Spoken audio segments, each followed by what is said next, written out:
Selamat pagi teman-teman, salam sejahtera untuk kita semua. Perkenalkan, nama saya Nila Widiani dari Universitas Buana Perjuangan Karawang.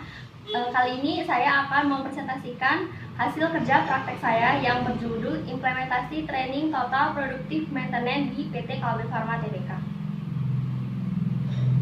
Latar belakangnya yaitu, pada dunia industri saat ini, peningkatan produktivitas sangatlah diutamakan dalam sistem produksi guna menunjang keberhasilan dari perusahaan tersebut. Salah satu cara peningkatan produktivitas dan memenangkan persaingan yaitu dengan cara mengevaluasi kinerja dari produksi dan pada perusahaan dan untuk mengoptimalkan proses produksinya, pemeliharaan mesin-mesin untuk proses produksi hingga kualitas produknya. Umumnya, masalah kemampuan atau skill dan fasilitas menjadi penghambat bagi kestabilan produksi yang mengakibatkan menurunnya produktivitas produksi hingga tidak tercapainya target produksi. Dalam mengatasi masalah tersebut, diperlukan langkah awal yang tepat dengan cara menerapkan training atau pelatihan bagi karyawan. Di sini saya mengambil tempat kerja prakteknya yaitu di PT Kalbe Pharma Tbk. PT Kalbe Pharma tersebut yaitu adalah merupakan sebuah perusahaan farmasi yang sudah berdiri sejak tahun 1966. Perusahaan ini didirikan oleh Dr. Bunjamin Setiawan dan F.B. Arianto serta didukung oleh keempat saudaranya. Awalnya perusahaan ini hanya bermula dari sebuah garasi kecil. Namun berkat semangat dan kegigihan beliau, perusahaan ini mampu berkembang dengan pesat dan terkenal hingga ke mancanegara. Tujuan didirikannya PT Kalbe Pharma Tbk adalah turut berpartisipasi dalam pembangunan nasional pada umumnya dan meningkatkan kesejahteraan serta derajat kesehatan masyarakat pada khususnya, yang tercermin dalam motto perusahaan yaitu The Scientist Pursuit of Health for a Better Life, yang artinya mengabdikan ilmu untuk kesehatan dan kesejahteraan. Dari sisi produk, PT Kalbe Pharma Tbk mengembangkan dua jenis kategori obat, yaitu kategori pertama yang obat yang diresepkan atau yang disebut dengan ethical, dan ada kategori kedua yaitu obat yang dijual bebas atau disebut dengan over the counter. Selain itu, Kalbe Pharma memiliki fokus bisnis 4 divisi, yaitu masing-masing memberikan kontribusi yang relatif seimbang, yaitu pertama divisi obat resep, kedua divisi produk kesehatan, ketiga divisi produk nutrisi, dan serta divisi distribusi dan kesehatan.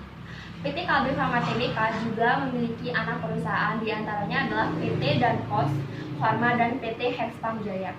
Pelaksanaan konsolidasi grup Kalbe telah memperkuat kemampuan produksi, pemasaran, dan keuangan Kalbe, sehingga meningkatkan kapabilitas dalam rangka memperluas usaha Kalbe baik di tingkat lokal maupun internasional.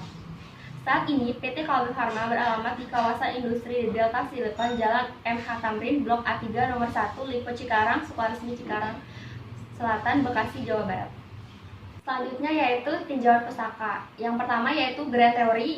Menurut Hasibuan 2014 mendefinisikan manajemen sebagai ilmu dan seni mengatur proses pendayagunaan sumber daya lainnya secara efektif, efisien, dan produktif, merupakan hal yang paling penting untuk mencapai suatu tujuan. Dan yang kedua, ada Middle Theory. Menurut Distler 2015 menyatakan manajemen sumber daya manusia adalah kebijakan dan praktik menentukan aspek manusia atau sumber daya manusia dalam posisi manajemen, termasuk merekrut, menyaring, melatih, penghargaan, dan penilaian. Dan ketiga yaitu Ranks Theory. Menurut Widodo 2015, pelatihan atau training merupakan serangkaian aktivitas individu dalam meningkatkan keahlian dan pengetahuan secara sistematis sehingga mampu memiliki kinerja yang profesional di bidangnya. Pelatihan atau training adalah proses pembelajaran yang memungkinkan pegawai melaksanakan pekerjaan yang sekarang sesuai dengan standar. Nah, tujuan dari pelaksanaan kerja praktek ini adalah untuk menambah wawasan dan ilmu pengetahuan mahasiswa, karena ilmu yang diperoleh dalam proses perkuliahan akan lebih bermanfaat bila diaplikasikan langsung pada instansi atau perusahaan, dan juga untuk mengetahui bagaimana implementasi training total productive maintenance yang ada di PT Kalbe Pharma Tbk. Dan metode kerja praktek yang saya lakukan adalah metode penulisannya. Artikel kerja prakteknya itu menggunakan metode deskriptif, library, research, dan juga dilakukan secara praktek langsung di lapangan. Data diperoleh melalui wawancara dengan pembina lapangan, praktek, dan pengamatan secara langsung. Kegiatan pelaksanaan kerja praktek ini tidak banyak kegiatan yang dilakukan karena ada beberapa kendala, batasan, serta izin yang harus dipatuhi. Dengan demikian, saya ditempatkan di Departemen Technical Support Production.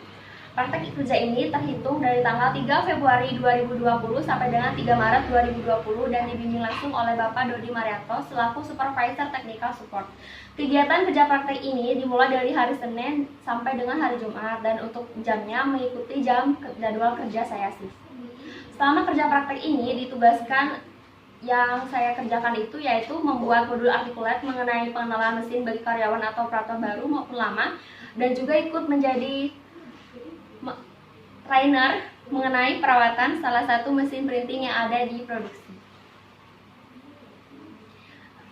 Tugas utama yang dilakukan selama kerja praktek yaitu membuat modul artikulat mesin yang nantinya akan digunakan sebagai bahan materi tambahan bagi karyawan maupun operator yang baru masuk kerja ataupun sudah lama bekerja. Isi dari modul artikulat tersebut adalah pengenalan mengenai mesin, danger map, perawatan, dan sebagainya, dan di akhir pembelajarannya akan langsung diberikan lembar pelatihan atau soal mengenai materi yang telah diberikan sebelumnya. Selain itu, tugas saya lainnya adalah membantu memberikan pelatihan atau training bagi karyawan baru mengenai mesin printing yang ada di produksi.